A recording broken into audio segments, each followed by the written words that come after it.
Hello guys, welcome to Physics Grad. This is the second video on action as a function of coordinates and time.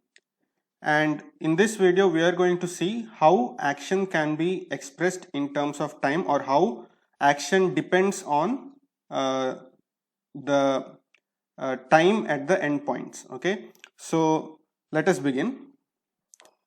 So we have already seen in our previous video that our action S as a function of endpoint coordinates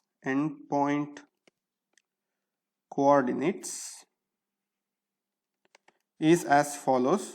Variation in S is equal to summation over I Pi del Qi, which implies del S by del Qi equal to Pi. So this was how our action was dependent on the endpoint coordinates. More precisely, we had understood this using the following picture, where we have some initial time t1, t2, this is the time axis, and we went from our initial position q1, t1 to final position q2 of a, t2 and q2 of b, t2, and we considered the variation of S with respect to these two paths and how S varied when our final coordinates was varied in this manner. That is what this expression tells us, how S varies when the final coordinates Qi varies, and the relation says that the variation is such that it is equal to the generalized momenta at the final moment t2. Okay, and now in this video, so in the previous video we saw the dependence on the coordinates. Today we are going to consider time. Okay, so now we find S as a function of endpoint. So when I say S as a function of endpoint time instances, it just means that S should be dependent on this. Okay, so totally S will be dependent on the endpoint coordinates and the endpoint time instances. Okay, endpoint time instances. So to understand it in a similar picture as what we did in our previous video, here we can consider, so for this we can consider paths starting at q of 1, that is the initial point at time t1, and ending at fixed q of 2. Okay, so we are not going to vary our q of 2, but in this case the fixed time is the fixed end time, the end time is not fixed. Okay, sorry about that. So fixed at q2 at various times t2 of a and t2 of b. So what we mean by this is the following. So if this is q and this is t, we have t1, q of 1, t1, and we have q of 2, t1, t2a corresponding to t2a here, and this is corresponding to q of 2, and for the same q of 2 we have another q of 2, t2b.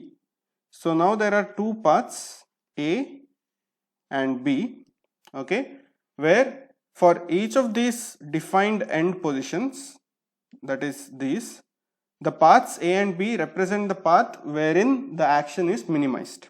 Okay, so this so now we are only varying our endpoint time, not the endpoint coordinate. So that will give us some expression for dou S by dou T. So this partial differentiation denotes the fact that we are varying only T, but we are keeping all the other things constant. So in this case the other thing being kept constant is our endpoint coordinate. whereas in this case we are finding partial differentiation with respect to the endpoint coordinate, so we have to keep our time constant, and that is what we did here.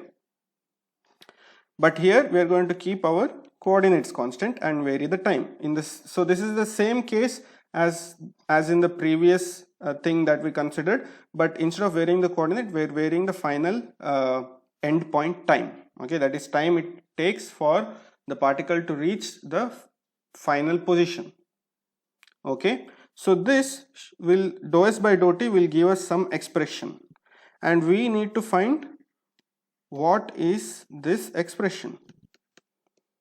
Okay, now before we find this expression, I claim that S depends only on the coordinates q's and the time t. Now this may be a little bit surprising for you, okay, because you will ask why does S depend only on q's and t? Because we know that S is defined as integral of t1 to t2 Lagrangian, but our Lagrangian is dependent on q dot and t, so this over time. But here the Lagrangian is dependent on q dot. Then naturally you might think that our S will also depend on q dot, not only on q and t. But my claim is that S depends only on q's and t, but not on q dot. Okay, then how do I justify this? Okay, so why doesn't S depend on q dots also? Now to answer this question, we need to see what are these S and L used for. Okay, so what does L represent? What does S represent? What is L used to represent? What is S used to represent? Okay, that is what we need to see. Okay, so let me write that down. This can be understood by knowing what we use S and L for. So what is the use of S and L? If we answer that question, then the reason why S doesn't depend on q dots will become apparent.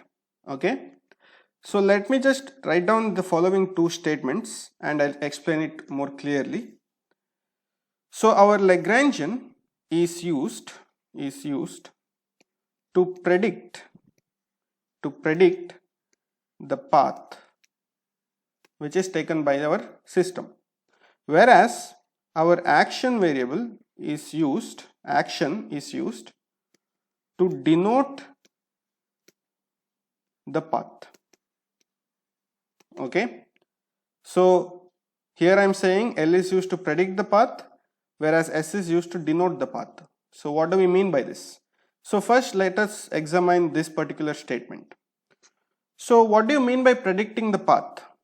Predicting the path means if we know what is the position of the particle at this instant, at some instance t0, then predicting means we need to predict where the particle, what is the particle's position going to be after some time delta t.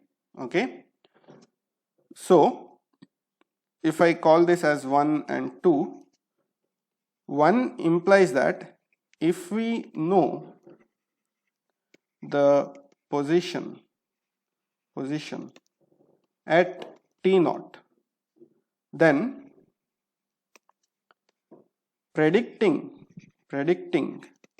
implies we need to predict position at t0 plus delta t. Okay, so that is what the Lagrangian is used for. But to know where the particle is going to be in the next instance delta t, it is not sufficient to know just the position of the particle at t0. we should also know its velocity at t naught. Okay, so for this, it is not sufficient to just know q's at t naught. We also need q dots at t naught. Okay, because by just knowing the position, we do not know in which direction the particle is going to go in the next instant of time. To know that, we need to know the velocity also at that instant t naught. Okay, and naturally at different time instances the position is going to change. So therefore, to predict the path, we need to work with some function which describes the system, and it should be a function of these coordinates, velocities and time at least. Okay, it can also be function of other variables as well, but minimum requirement is that we need a function which depends on our q's, q dots and t naught and our t, in order to predict what the path is going to be. And that is the reason. Okay, so therefore L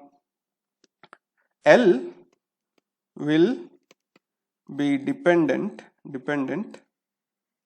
on q, q dot and t. Okay, so we need minimum of these things to predict the path, minimum.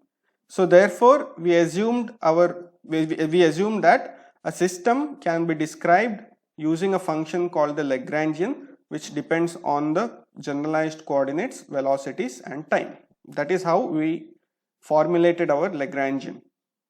You can go back to those lectures if you have forgotten. Now, what does the second statement say?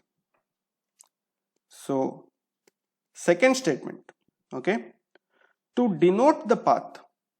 So what we mean by this is that a particle can take many different paths, but only one of those paths is the one which is taken by the particle, wherein the equations of motion is followed. But then we need a way of identifying the various possible paths. So to identify these various possible paths, we use our action. Okay, so action, which is defined as integral over t1 t2 L dt. So this integrates over a particular path. So the value of this action is going to uniquely identify a particular path. Okay, so to denote the path, we just need to know the different locations,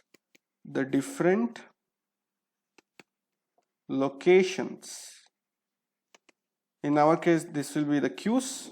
Okay, the path covers and the time taken by the object to traverse the path. So what I mean by this is the following. So if I give you some path like this, okay, now what this says is that this is just saying that the path is such that the particle is going to be present in these locations. But this path, if I say that it takes 5 seconds for the particle to go from point A to point B, and I take identically same path with respect to all the locations, but now I say that it takes 8 seconds, then I need a way of, first of all, differentiating these 2 points. I have paths. I have to uniquely identify these 2 paths. Okay. Also, I should be able to differentiate between a completely different path like this, which takes these different locations. Okay.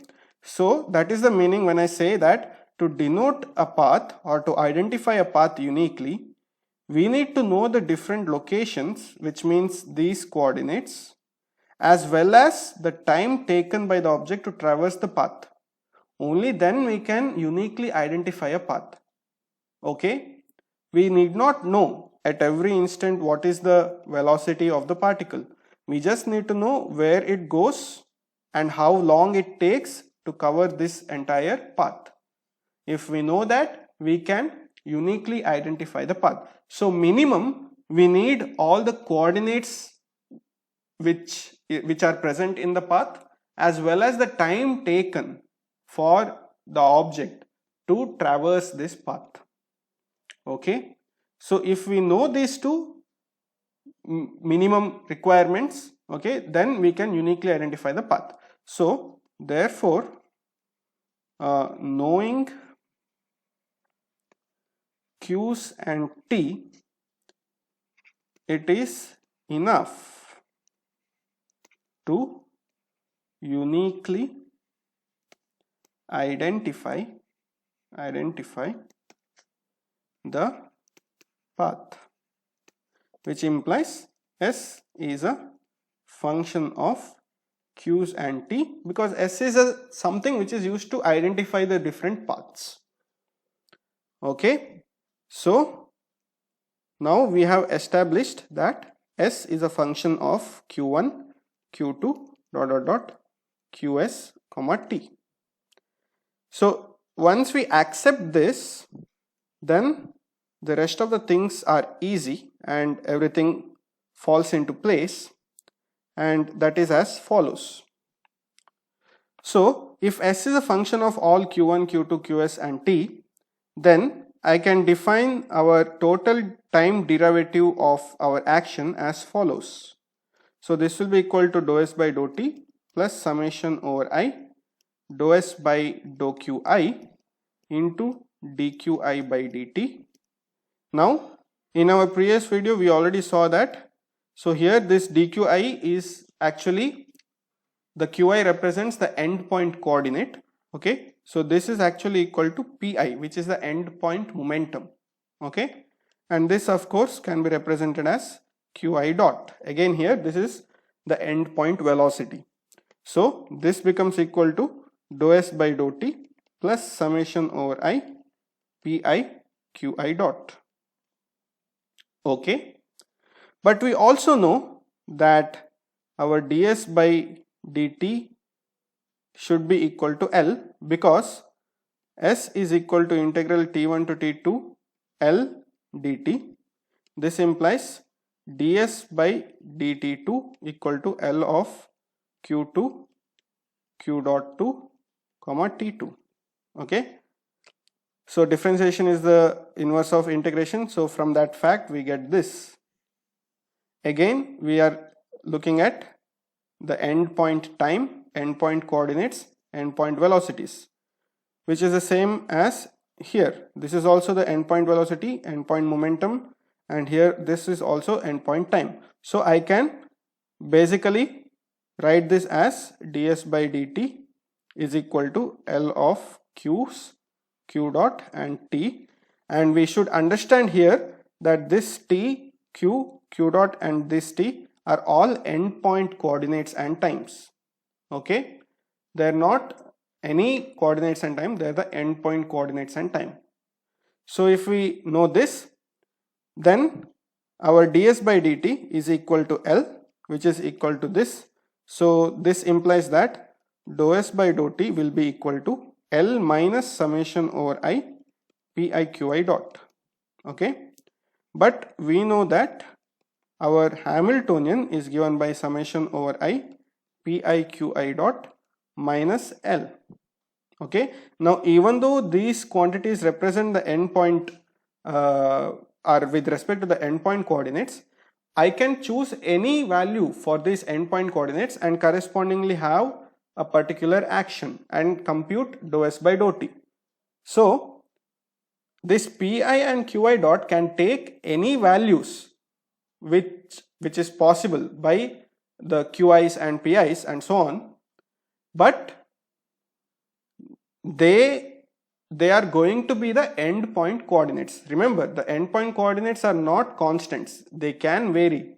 So it depends on what the value of the endpoint coordinates is. The value of s will also be dependent on that. Okay, so that justifies this relation. Okay, which means our dou s by dou t is equal to minus h. So so this is the relation that we were looking for here. Okay, so this is equal to minus h. All right, now finally the differential ds is going to be dou s by dou t into dt plus summation over I dou s by dou qi into dqi, correct?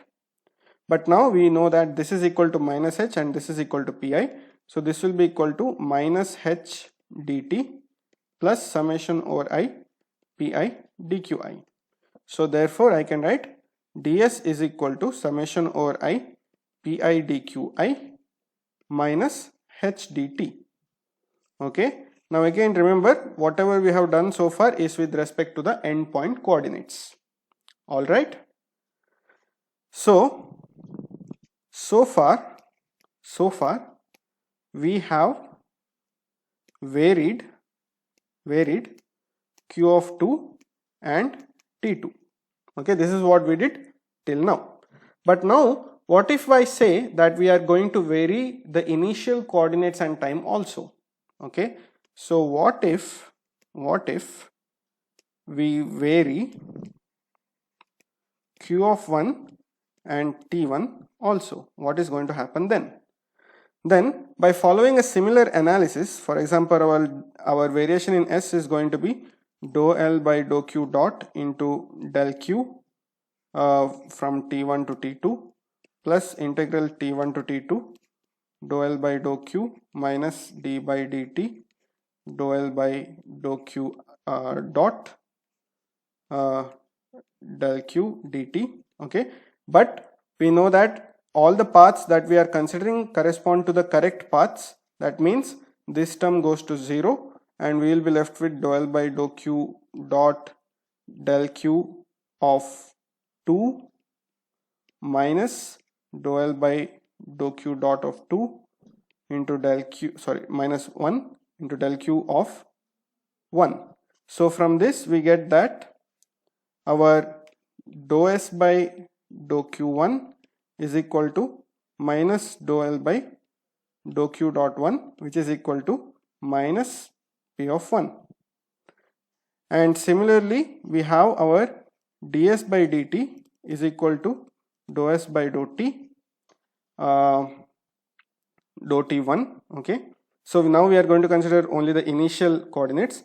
So our ds by dt1 is going to be dou S by dou T1 plus summation over I dou S by dou Q1 into Q of 1 dot. Okay, but this, as we saw, is equal to P of 1, so this is equal to dou S by dou T1 minus summation over I P of 1 Q of 1 dot. Okay, but our S is going to be integral T1 to T2 L dt, which is minus integral T2 to T1 L dt, which means our ds by dt1 is going to be minus L of Q of 1 Q dot of 1 and T. So this means this is equal to minus L, which implies that dou S by dou T1 is going to be minus L plus summation over I P of 1 Q of 1 dot, which is nothing but our h of 1. Okay, that is h. So this will be L of 1, which means they are dependent on the initial coordinates. So this will become h of 1. So taken together, our ds has now, with respect to only the initial coordinates, has now become h of 1 dt minus summation over I pi of 1 dq of 1. Okay, everything with respect to the initial coordinates, whereas here we had this guy. So if we vary both initial and final coordinates, then we will get summation over I pi of 2 dqi of 2 minus h of 2 dt of 2 minus summation over I pi of 1 dq of 1 plus h of 1 dt of 1. So these superscripts denote whether we are talking with respect to the initial coordinates and times, or whether we are talking with respect to the final coordinates and times. Okay, and this relation is going to be useful for us in our future videos on, especially on, so used in something known as canonical transformations, which we will see in our future videos, and that is why I have already derived it over here, transformations, and we will see this used over there next time. Okay, so with that I would like to end this video. Thank you for watching. See you next time.